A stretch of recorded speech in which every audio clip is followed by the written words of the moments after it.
Welcome to a special episode of Social Learning Amplified live at the Perusall Exchange. I'm your host, Eric Mazur, and joining us today is John Warner, author, editor, and nationally recognized expert on writing and education. With 8 books to his name, including the best-selling The Writer's Practice and Why They Can't Write, John has spent over 2 decades helping students, teachers, and readers rethinking what writing can be. His latest book, More Than Words: How to Think About Writing in the Age of AI, challenges us to see AI not as a threat, but as a chance to discover or rediscover what makes writing deeply human. John, thank you so much for joining us today. Oh, very much my pleasure. This podcast is not only part of the Perusall Exchange, but also connected to a Perusall Engage event that is running until June 8th. The Perusall Engage event is an interactive, author-facilitated communal reading event. Think of it as a virtual asynchronous book club, where you can not only get to access John's book, but you also have an opportunity to directly engage with John and brainstorm with like-minded educators about leveraging AI in teaching reading and writing skills. John, you have almost 400 participants in the Engage event and close to 800 people registered for this recording. You're popular. What are some of your takeaways from participating in the Engage event?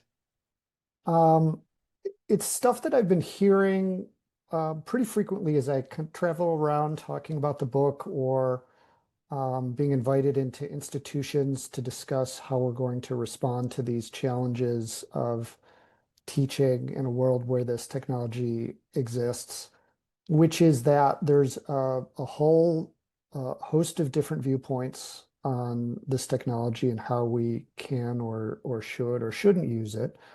And that the difference in these viewpoints tend to rest really in the root values that you bring to the educational experiences. And one of the things that I urge people when I go do my talks and presentations or all-day seminars and this kind of stuff is to first work from those values, those things that we think are most important.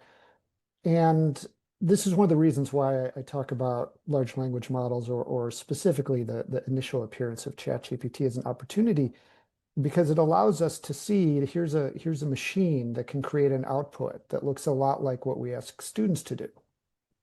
We obviously don't think students are the same as a generative AI, a large language model. So if we think students still doing this thing is important, remains important, how are we going to ask them to do it? What are we going to value in what students do as they do it? These are all sort of questions about education that I've been interested in for a long time, pre-ChatGPT. It now forces all of us to kind of confront these things. So while I have my share of worries about where we're going and what we're doing, I'm glad that the conversation is happening. And it's been fascinating to see the different perspectives in the event. I do at some point want to touch upon your worries, but first let's talk about the opportunities first, because you challenge us in your book to think about generative AI as an opportunity rather than a threat. And I know we have quite a few listeners who are teaching writing and who are really eager to know how to leverage ChatGPT and other large language models effectively. So can you elaborate for our listeners on the opportunity afforded by generative AI? In my view, the most important thing it does for us is provide a lens into the work we do teaching writing. And again, this is an issue that I've been concerned with for years and writing about for years as well. Particularly in my Why They Can't Write, Killing the Five-Paragraph Essay and Other Necessities book, where I looked at the kinds of writing experiences students were having, primarily prescriptive, in order to satisfy very limited and uninspiring tests of proficiency, and trying to urge us to move towards a approach to teaching writing that is more rooted in a genuine rhetorical situation where we see writing as a kind of experience of thinking, feeling, and communicating. We have these tools, this new technology that can't think or feel or communicate, but it can generate simulations of those things. And it can help shed light on what happens when we are writing versus what I call in the technology automatic syntax generation. And quite honestly, I'm on the skeptical side in terms of what I see this technology being used for in education out of the gate. But I've seen significant evidence, particularly recently, of really thoughtful, creative folks who are using the tool as a way for humans to collaborate with each other while being able to reflect on what we're doing through interacting with the technology. And I think that's where the most promise is. Not one-on-one, a student with like a chatbot, but groups of students, two or three, or a classroom who are engaging with this kind of technology in a way that allows them to think both quote unquote critically, as we often do in academia, but reflectively, how they view their own work and what they're doing when they write. And I think it can be very useful for that as long as we keep that sort of human need at the center of the equation. In educational settings, whenever new technologies appear, they're often seen as a shortcut to learning. You just think of, let's say, the graphing calculator, right? Mhm. The initial reaction was, we should ban them because students will use them to cheat. And then came search engines and banning students from accessing Google during homework or exams. And in the end, people come around and realize that the problem is not the technology, but really the way we assess our students. And I sort of expect the same to be true for large language models. So where do you stand on this issue? Is ChatGPT just another word for cheat? No, I mean, I think sort of um, leading with a sort of academic integrity approach to the challenge of ChatGPT, I understand why. Absolutely understand why, because this stuff appeared for most people out of nowhere, right, in November of 2022, and immediately looked like something that students would use to do what I call an end run around learning, right?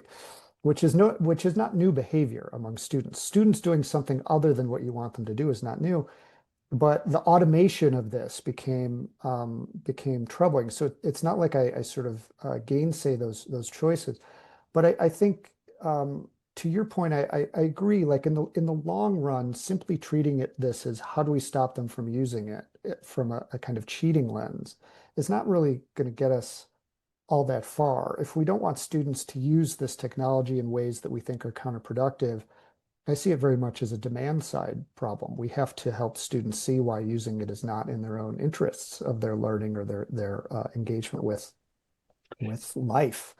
Um, so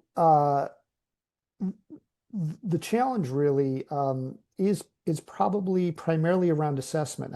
I think for sure the kinds of things we ask students to do as they learn, the experiences of learning, particularly in writing, matter.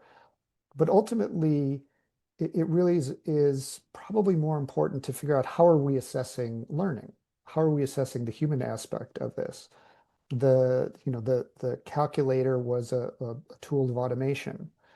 ChatGPT is a tool of automation. There's lots of tools of automation in writing that we have successfully integrated into writing, right? Like I couldn't have written more than words without being able to search information on the internet. It simply couldn't have happened under the timeline in which I produced the book. I probably wouldn't be a writer without the tools of automation of a typewriter and then word processing because my handwriting was always so poor in school and I could not write in a way that allowed me to express my thoughts. So automation is not de facto bad in and of itself, but where we inject this technology into a learning context, that becomes a real challenge. It's different than like in a business place where we can say efficiency and speed are values that we can associate with a more successful outcome for a company. Um, Speed and efficiency are not educational values. So if we're going to use this technology, we have to figure out how does it give rise to other values as we do this work. And maybe the problem lies in the fact that it's right now difficult to establish the values because we don't know yet how in society outside of an educational setting, large language models help us be more efficient, better at our jobs, how it will change even the job market. We can only sort of hypothesize about that. And let's say that in certain professions, ChatGPT becomes sort of, not the end result, but the starting point of where people, develop their work. Then I think it's really important to teach people how to use large language models to become more efficient. I don't see that happen yet in education. It's a real challenge because the technology we know what the technology does, but we have very little idea of how the technology can be useful to us, right? Unlike most other highly tested, developed consumer technology, right? I think it's very important. I have a past that I talk about in more than words as a market research consultant and researcher. And when companies create a new consumer technology, they've done lots and lots of work to determine the market and use for this product before anybody uses it. And none of that happened before the introduction of ChatGPT because my guess is OpenAI didn't really anticipate the kind of response that the technology got. So in terms of like preparing students for a future workplace, right? Or the cliche that runs around, AI isn't going to take your job, but somebody using AI might. I think these are unknowns. And for me, I want to go back to the roots of what allow people to make use of technology and other tools, which is the ability to think critically, the ability to read, the ability to communicate. These are obviously I'm a writing guy. These are all skills we get to practice with writing, but I think it's true, right? Like the people who are using generative AI technology productively in their work now, the vast majority of them had never used it before November of 2022. And they had a whole base of what I call a practice. I use it for my lens of the writer's practice of the skills, knowledge, attitudes, and habits of mind of a practitioner. And if you have those things, you can look at a new tool and say, this is how this thing can be of use to me. So it's not that we all of a sudden upend our practice because technology has arrived. It's I have this thing that's solid, that works. And if I can be mindful about what I do and I understand what I do, I can make use of the technology. It's one of the reasons why, despite significant experimenting, I barely use this stuff because my writing, the way I write, is so ingrained after all these years that it has marginal utility for that. I use it as a sort of low-level clerk to like alphabetize things and sort things and go through large reams of data and surface interesting things. Um, that's what I think we should be training students to do. I think I read it this morning. I can't remember where I read it, but that art history majors had better employment last year than finance majors. And I think that may increasingly be true, that the people who are conditioned to think broadly and critically across different domains may have an advantage in a world where these tools exist and also are evolving, right? Like this technology is not fixed. It does continue to evolve and change. And even like the ways you prompt a model this week, they release a new version, and those same prompts don't work anymore. So if you're going to keep prompting them, you have to know how to think in ways that allow you to adjust. So it's a big challenge. I think you're 100% right. Part of the challenge is we don't actually know how businesses are going to use it or if it'll have different impacts on different businesses. But um, uh, I do have a strong sense that sort of education, like learning, is never going to go out of style for this kind of thing. Yes, I think that is so true. So, out of curiosity, as a both a writer and someone who teaches writing, what are some of the most innovative ways, or what is the most innovative way in which you've seen large language models being used? or you've used it in your classes to teach writing? I haven't seen anything that I consider truly innovative in teaching writing. What I have seen that is interesting to me is experiments in using AI, and this is sort of for younger grades also, I should say, using it as a way, as a sort of background device that is helping teachers sort of sort through a large array of real-time information that's coming from their students, either through writing or this also can be applied to other subjects like math. I think it could be, I've seen experiments that strike me as useful where, again, it's say two or three students interacting with an AI tool that creates a sort of experience that allows them to think critically, collectively around what the AI is producing. Um, I'm unfortunately I've seen much more counterproductive deployment of this technology, which I think is primarily the Like, byproduct. like write an essay for me, or Yeah, write an essay for me, or like a chatbot that coaches a kind of prescriptive process that I've been fighting against for years. the The five the paragraph essay. exactly. So the distinction I make between what I think are going to be the productive versus the unproductive is the difference between schooling and learning. So those applications which help students just do school better, right? Like get a better grade on an assignment or march them more efficiently through a particular sequence of events, I think ultimately are not going to do much for them. Those that create a unique opportunity to engage with and reflect with something interesting that might stoke student curiosity, it might keep them more engaged. It may trigger some creative notion in them that they might not have had before, as I've seen with some experiments around young kids in creative writing, where sort of the AI can trigger it's just give a little. Just it's not even a nudge. It's less than a nudge. It's like a tiny little thing that gets the student to just keep going. I think that has real benefits. The idea that this stuff is going to teach anybody anything, as a teacher would, I think is probably a fantasy. And I think it's a fantasy that's being furthered by people who have designs on automation in ways that I think those of us who have taught would find objectionable.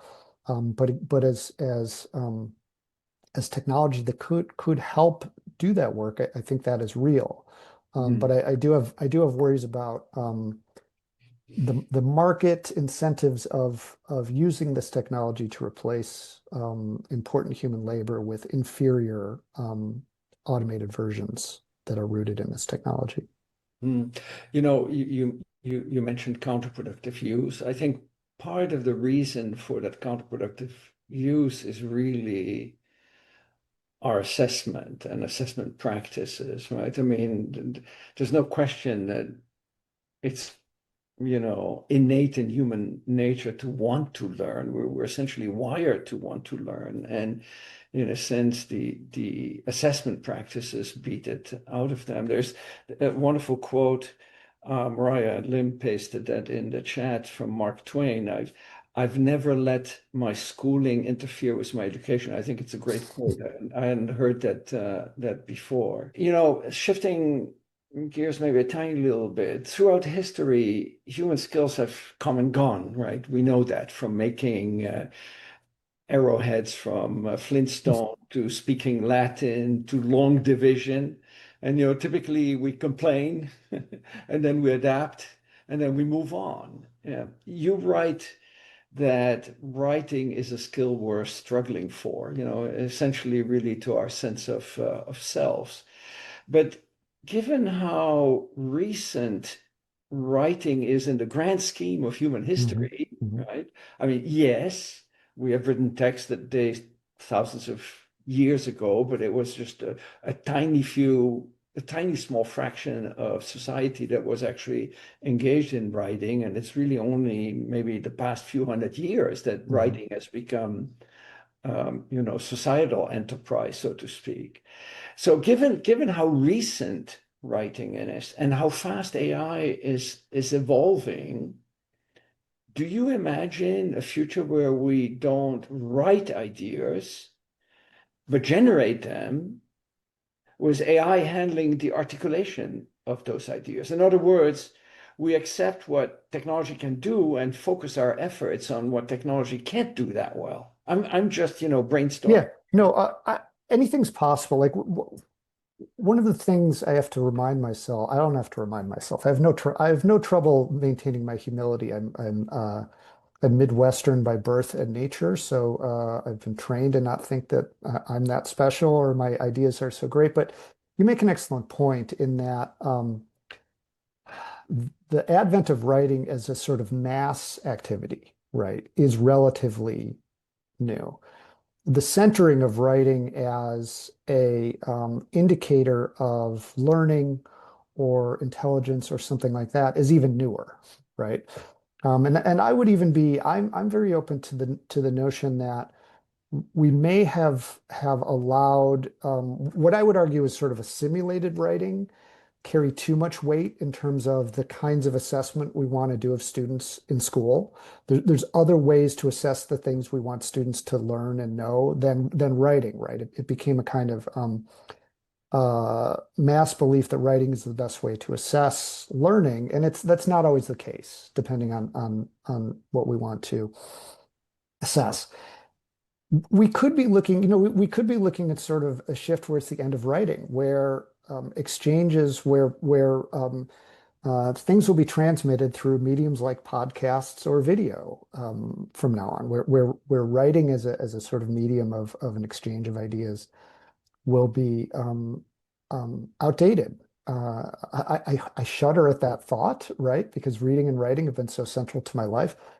Um, but it's possible. The thing that I sort of cling to about writing, two things. One is writing as thinking, as an experience of thinking, where it is both in two dimensions. We both are have a notion in our head that we're trying to put on the page, right? We're trying to capture it with words, with language. But all of us have also experienced a second dimension of writing is thinking, which is while we're writing, the thought changes shape and something surfaces in our subconscious or our unconscious, or it just comes, who knows where it comes from. But we have a new idea that was not there when we started writing. And that process feels, to me, inherently human and inherently important. Part of my belief is because how important it is to me, right? Like I say some days like I stay sane because I can think something, I can write about it, and I can better understand it on the other side of that. And I find a certain reassurance in that. Writing is not the only way to think. There's lots of ways to think, but I think it's a great way to think. I think I don't just think, I know, having worked with many students over the years, that achieving that sense of agency and self belief that comes through believing in their own expression and writing to audiences has a sort of powerful effect on their self esteem and their self image. Yeah, it's not a panacea. It's not for everybody. But one of my goals over the years has been to make sure that every student has an opportunity to at least try it. The same way, like when I was a little kid, they still made every student try an instrument in grade school. In fourth grade, we all had to try a clarinet or a saxophone or a bass drum or a flute or a piccolo or whatever. And I was horrible at it. I had the clarinet, and I never got past making a honking noise with that thing. But it did introduce me to music in a way that resonates today. Like today, I play guitar, I play the drums. My Allman Brothers cover band has a gig tonight, and I think that the chance to be introduced to music was important that way. And I feel that way about writing still. Um, those changes, potential changes you talk about, will be well after my lifespan, so I don't worry about them too much, but I don't dismiss them. Anything is possible. Human development, societal evolution is amazing.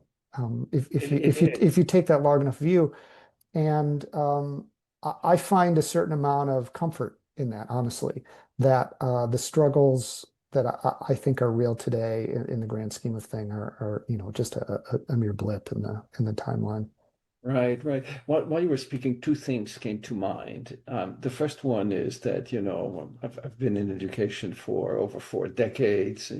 I started the whole flipped classroom movement some 30 some years ago. And I, I always had this motto, the person who learns the most in any classroom is the teacher. Right. I mean, that sort of was the underlying assumption for peer instruction and students helping each other.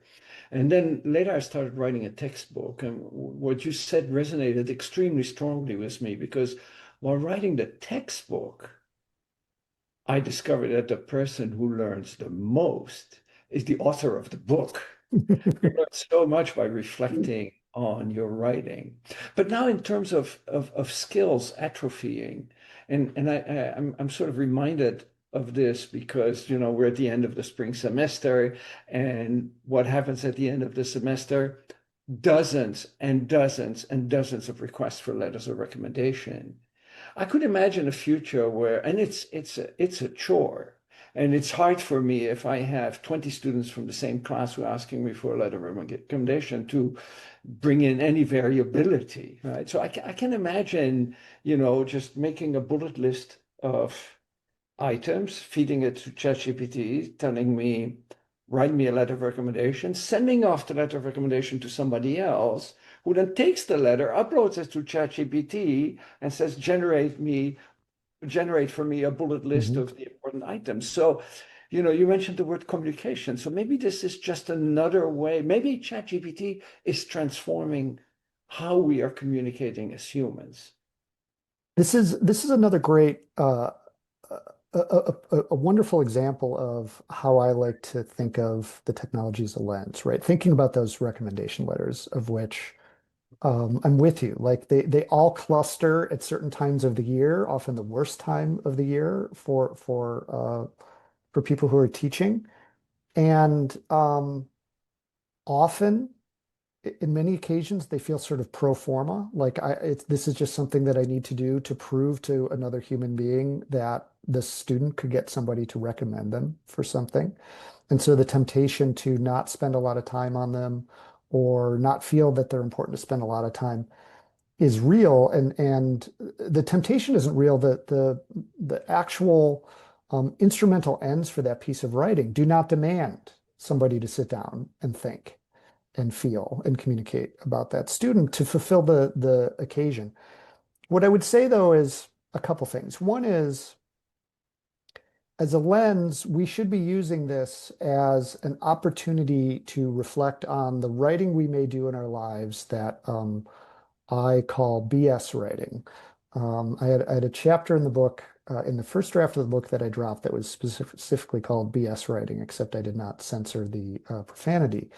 It was based on David Graeber's book called BS Jobs, which essentially he theorized a lot of the work that happens in the world, if it just went away, nothing would change, right? And there probably is a lot of writing like that in the world right now, right? Like if we think I'm writing, if we think of an agentic AI world where my AI email can write the letter and somebody else's AI email can respond to it, my question is, does that ever need to exist at all? Right. And so I think for some of these recommendation letters, we could just think of a different or better way of fulfilling the actual underlying need of that exchange rather than writing. If we do want to write those things, then maybe it's an assessment problem. The things that we want I in these was letters, just yeah, going to the say, thing, why do we have letters of recommendation? yeah. Because the assessment doesn't really tell what we Right. need to Yeah. know. So we should rethink what we ask for in these letters, right? Absolutely. Or what Absolutely. I did many years ago when I was overwhelmed by these things, before ChatGPT could take it off my hands, I just gave myself an assignment to make it interesting to me, right?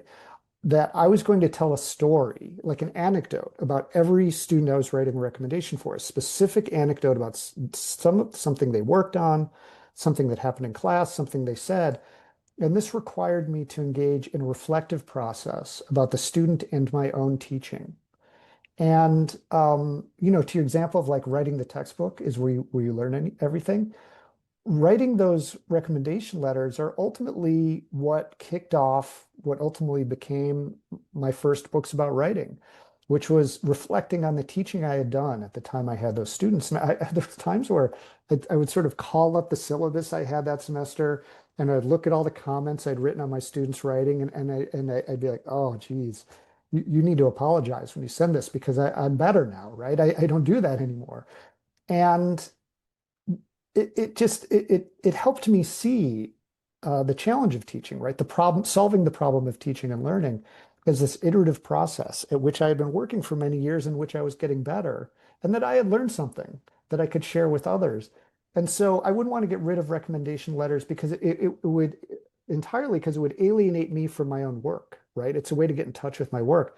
On the other hand, we may have a system that is way too burdensome without a lot of reward, um, uh, because we're not assessing them correctly, right? What do we truly want from a recommendation letter? This is a good question to ask anytime we ask for them. And I would say this of institutions, like if a university is hiring somebody, you say we need a application letter, we need recommendation letters. What do you really want from that?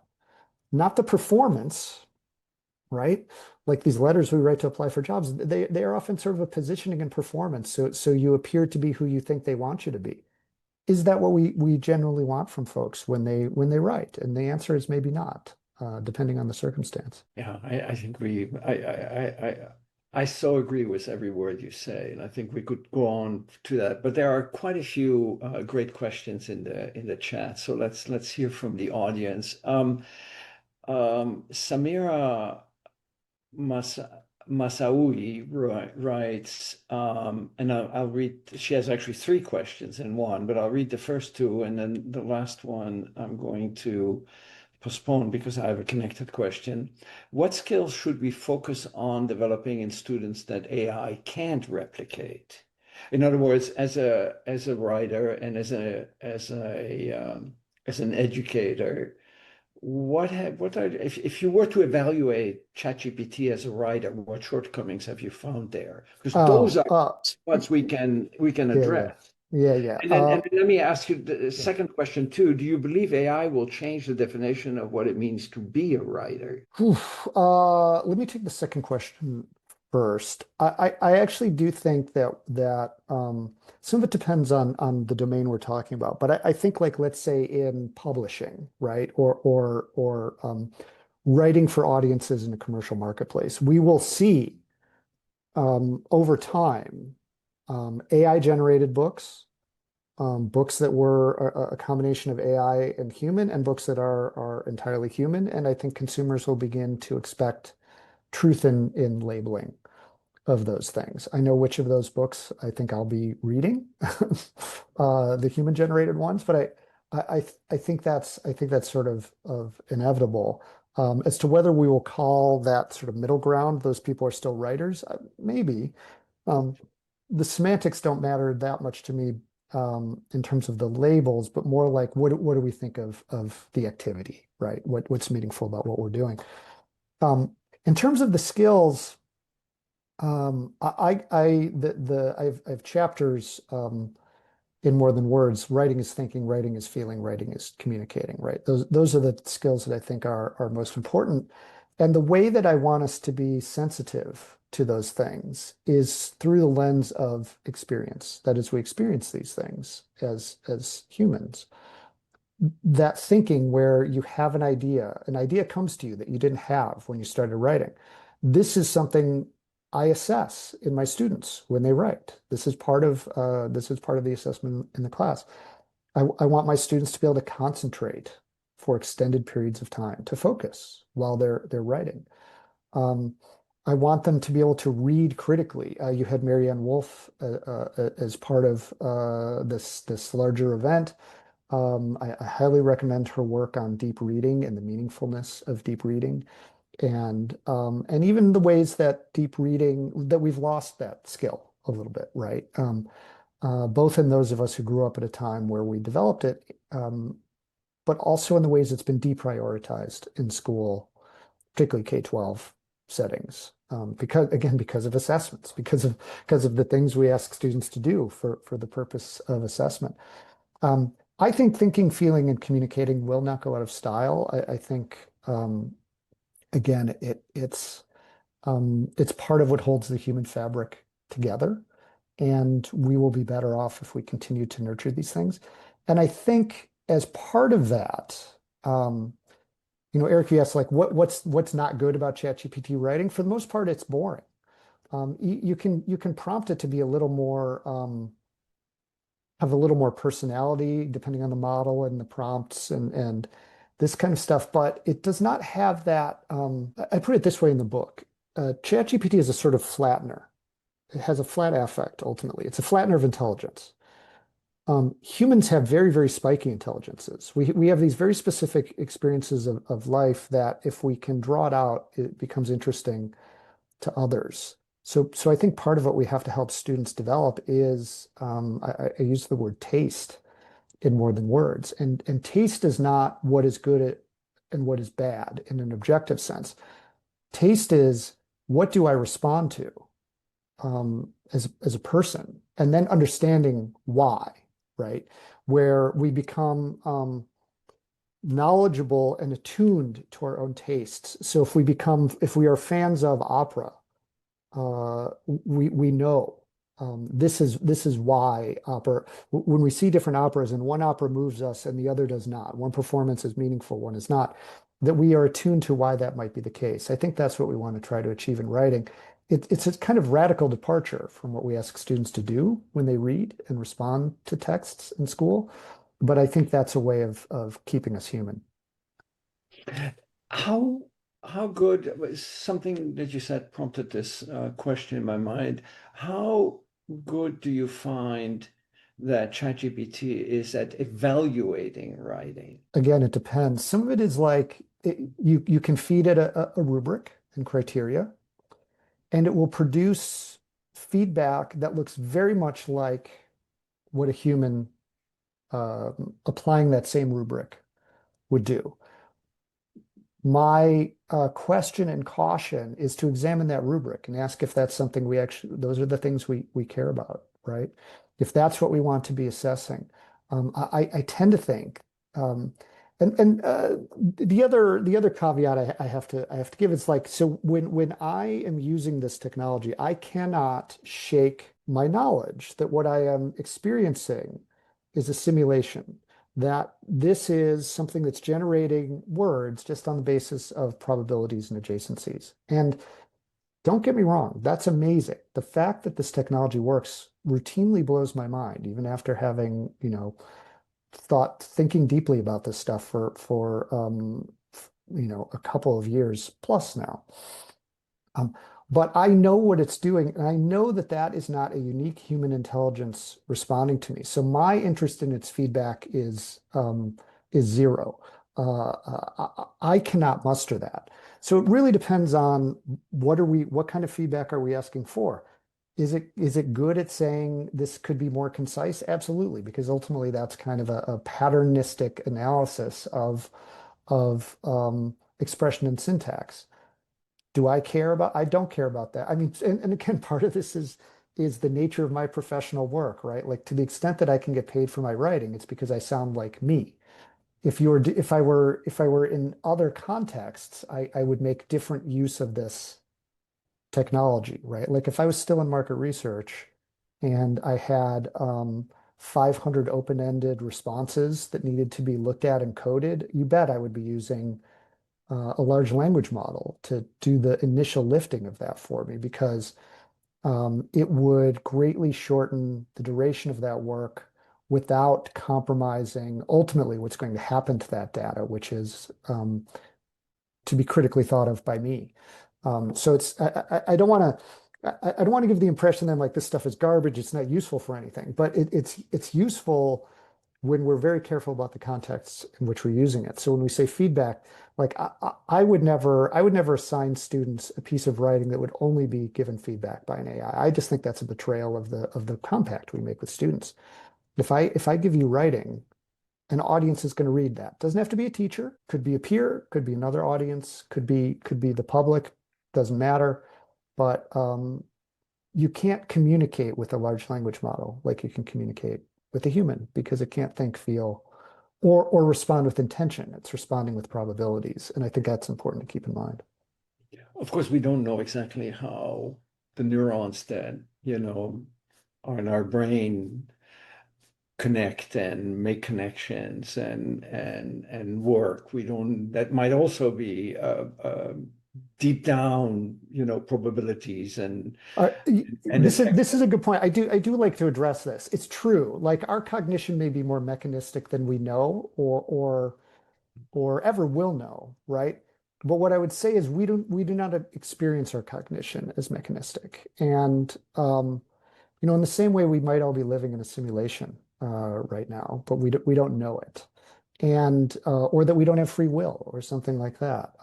I can't live, and I can really mess my head up if I think enough about the fact that I can't prove that I have free will, but I can't live my life day to day unless I believe, have faith that I have free will. And so I find those questions about like the ultimate nature of the engineering, if you will, of our cognition. I find those really interesting, and I'm glad people are investigating them. But I think they have ultimately limited utility to the lives, the day-to-day, moment-to-moment lives we lead. I experience the world through my senses, through reflection, through heuristics, all these things that my brain is doing that will be mysterious to me. And part of me is like, I'm happy to let it remain mysterious so that I don't drive myself batty It all comes wondering down, about it. it all ends up being a question about consciousness Yeah. and sense of self and Well, your background is in physics, right? Like you're like yes. ultimately, we know a lot about physics. We've answered so many questions about it, but I assume some of it still remains mysterious Oh, to this absolutely. day. Yeah. I mean, things like consciousness are never addressed by physics. In fact, last year we had Stephen Wolfram as one of our Mm. keynote speakers, and I posed him the question about large language models and consciousness. And of course, you can speculate about that and never reach any agreement. But it was a very fascinating and interesting discussion. Um, I see that we only have about 15 minutes left, and I want to touch on two things. One is I want to ask a question that Marianne Wolf posed in the Q&A, but I also want to come back to something you said all the way at the beginning of our podcast here. You were talking about concerns, and I know that in your book you talk about the fact that it's just a very small number of companies that control the technology, the potential for the technology to be used to produce more and more online content. Right now, it's being trained on human-generated content, but soon it will be trained on content generated by large language model, which will sort of crowd out any human-generated writing. So, what keeps you up at night nowadays regarding to LLMs? Yeah, so we had a great example of this yesterday that a lot of folks might have seen, where in the Chicago Sun-Times newspaper, they published a summer supplement that had it was like 15 new books you should read this summer that was LLM generated that hallucinated most of the books. And for the books that were real, it had descriptions that were not accurate. And they found the person who had done this, and he confessed. It was obvious. There was no confession to be had. It was dead to rights. And so here, and what has subsequently happened, that thing is the world. You can like go to Google search and ask about a novel called The Rainmaker by Percival Everett, which does not exist. And the Google AI will generate information that suggests this novel does exist, right? So here is an almost instantaneous example of information pollution that has been predicated on AI slop that was produced for commercial purposes to sell into a newspaper to sort of, and really nobody ever looks at this stuff in reality, but it allows the Chicago Sun-Times to look like they have this big, robust summer package that they're going to put into the world. Um, this worries me. So the fact that we may begin to accept AI slop or content in place of human generated writing, I think is a potential danger. I am concerned about both the political and social designs of the people who lead the companies and the companies themselves that are developing this technology. Again, I don't think of myself as a conspiracy theorist, but it's not a huge stretch to be concerned about a sort of tech oligopoly in the world where they have access to this technology and are putting it there. I opened my Microsoft Word, Microsoft Office suite updated to the newest version. I opened it. And it told me just this morning that it will now, anytime I open a document in my Microsoft Word, it's going to give me unbidden an AI summary of my own document. I don't want this. I have no need for this. This is my own writing. Why do I need an AI summary about it? But the idea that we're going to sort of habituate and normalize it without kind of human agency or regulation or this kind of stuff, um, that worries me. AI FOMO in institutions, fear of missing out, where institutions think they have to leap on something because it's the future, where they will spend a lot of money on a lot of stuff that isn't going to work. That worries me just because I think it's a waste of time and resources. It's really what worries me is our own natural, understandable human tendencies to worry about things and do things without proper foresight. To leap on these bandwagons. The very first thing I wrote about this technology was about a week after ChatGPT came out, and I wrote it at my newsletter. And I said something like, I might be paraphrasing myself, but ChatGPT can't destroy anything worth preserving, not by itself, but humans sure can, as we've shown repeatedly. So I just think we have to prevent from holding a sort of deterministic view of this technology. I think that's really the thing that worries me is if we give into a deterministic view, we will cease to have our human agency over it. And that's where I think we get ourselves in trouble. The FOMO that you mentioned connects to a question that is in the Q&A box from Marianne Wolf, not to be confused with Marianne Wolf. How do you recommend we start conversations with faculty administrators who seem to be uncritically embracing AI in the classroom and recommending its use to students, usually as a way to be more efficient? How can we push back against this attitude on an Yeah. institutional level?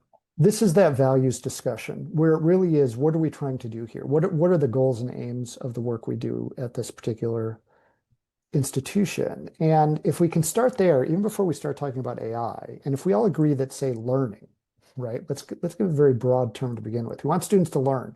Okay, well, what does learning mean? What is a student who has learned something? How are they different from somebody who is not? How do we measure that? how do we value that? How do we track it across students and over time? And I think, I mean, you know this better than anybody. I think when we look at many of the measurements we use to track student progress, they come up empty. And so the notion that sort of getting through this process more quickly means more learning, or that using the technology in a way that allows them to get a higher score on something means more learning, I just think is something that has to be probed and questioned and understood. And the the cross pressure of like administrations. I read about this in another book of mine that I wrote several years ago called "Sustainable, Resilient, Free: The Future of Public Higher Education." And I wrote it during COVID when I thought higher education was going to collapse. And I said, and I wrote it from the perspective of somebody who's taught in institutions for many years, but always as a non-tenure track lecturer who has a particular kind of status in these things. And I said there's a disconnect between what we say the mission is, teaching, learning, research, and the operations of the institution, which in many cases primarily appears to be how do we get as much money as possible so we can do this stuff that we say is part of the mission. And it's not like we can separate those things because we need money to operate these institutions, right? We're discovering now what happens when some of this money is threatened in different ways. But when we allow operations to have near total primacy over the mission, um, which created things like the adjunct underclass that I was a member of, right? Like we cannot say that good teaching, that the best teaching happens when it's done by people who are precariously employed. We simply know that's not the case. So if we say we believe in teaching, but we have to pay these people less in order to maintain our operations, we're making a compromise between mission and operations. And maybe that compromise is necessary. But if we never examine the compromise, we don't really know what we're doing. And that's, I think something similar is happening with this technology.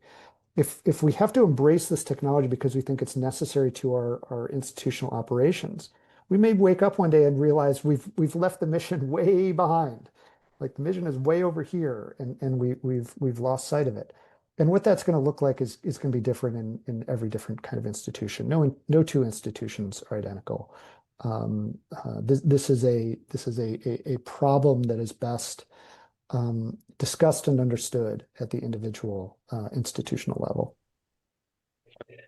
So true. Also, what you said about teaching and the perceived value of teaching at the administrative level in institutions. It's been a problem I've been trying to fight for a long time in my career.